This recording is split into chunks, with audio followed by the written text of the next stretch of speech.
Bonjour à tous. Nous débutons ensemble un nouvel épisode de l'actualité photo.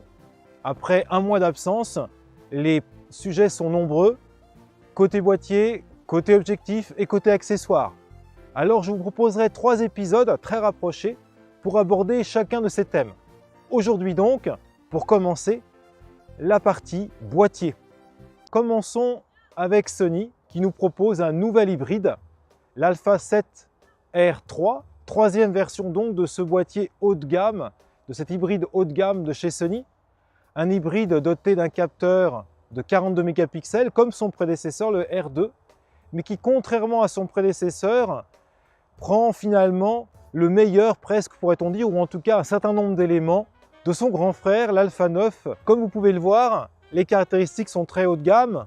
En dehors du capteur, il y a aussi l'assemblage général, le châssis en magnésium, toutes les protections contre les intrusions d'humidité, de poussière, aussi la rafale, 10 images secondes tout de même, et l'autofocus, ainsi qu'une proposition d'assemblage de plusieurs photos, alors là il faut être sur pied, qui permet la résolution assez ébouriffante, reconnaissons-le, de 169 mégapixels.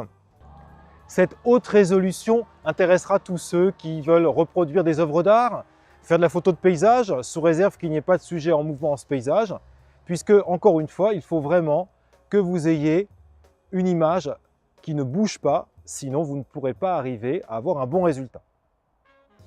Mais bien sûr, je m'attarde sur cette fonctionnalité, il y en a de nombreuses autres, comme vous le voyez dans la fiche technique, ce qui nous montre bien quel est le public visé par ce boîtier, que ce soit des amateurs très avertis ou des professionnels qui n'ont pas peut-être la somme suffisante pour s'acheter l'Alpha 9 ou qui veulent aussi avoir un second boîtier en plus de l'Alpha 9.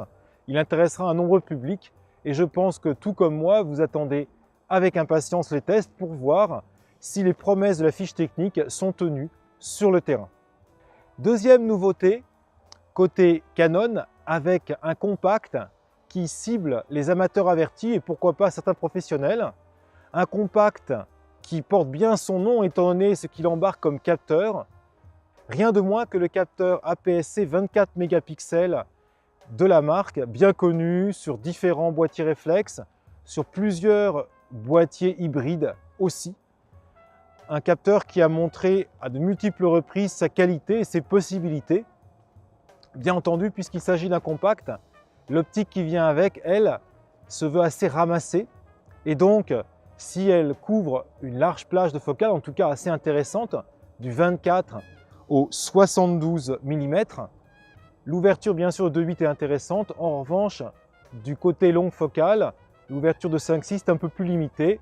Ceux qui aiment bien les photos de portrait avec un flou d'arrière-plan bien marqué n'auront peut-être pas ce flou tant recherché. Il sera moins marqué, même si le capteur APS-C offre quand même de belles possibilités. Après ces 2 nouveautés marquantes, ces 2 nouveautés que je qualifierais de majeures, quelques autres nouveautés peut-être plus anecdotiques, en tout cas moins importantes.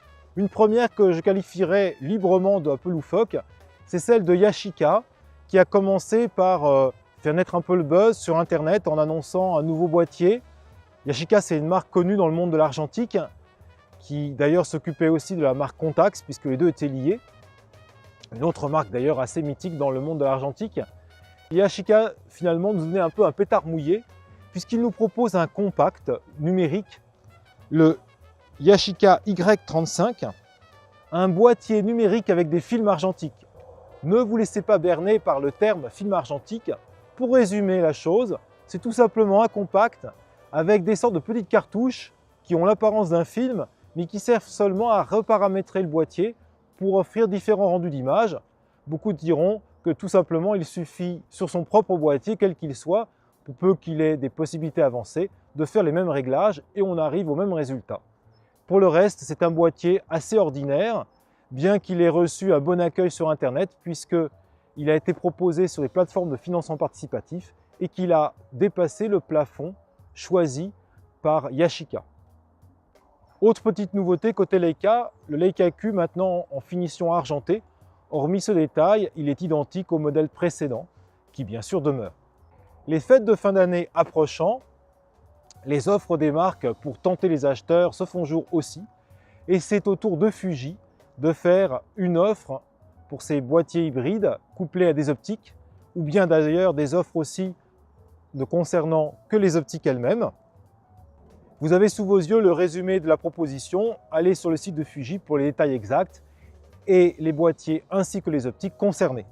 Panasonic, lui, n'oublie pas ses précédents boîtiers, un boîtier qui n'est pas si ancien que cela, le GH4, puisque le GH4 a été mis à jour, une mise à jour de son firmware pour supporter de nouvelles optiques et surtout la stabilisation durant le tournage avec ces optiques.